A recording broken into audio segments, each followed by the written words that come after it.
And President Trump also signed executive orders rolling back protections for transgender people. While civil rights groups are vowing to take action if needed, there is concern the president's efforts have already caused damage.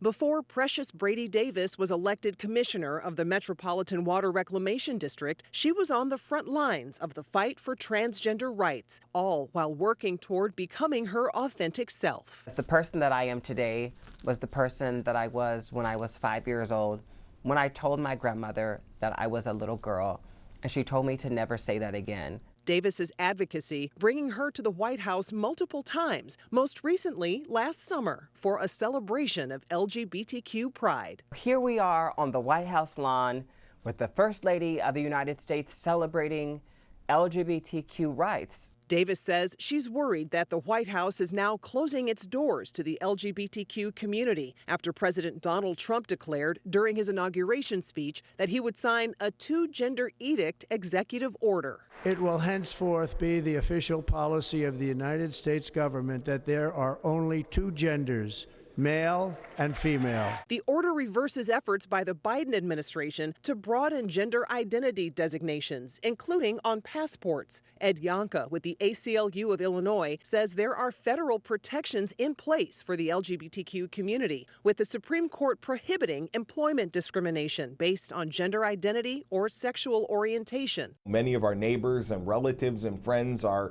trans or non-binary.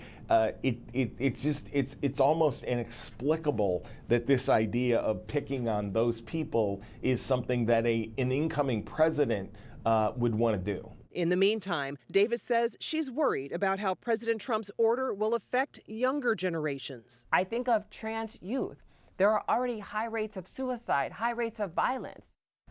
A spokesperson for President Trump said that the changes were all aimed at promoting the privacy and safety of women who the spokesperson said had suffered under attempts to cater to transgender workers and students. Watch breaking news on YouTube. Subscribe to ABC 7 Chicago Eyewitness News.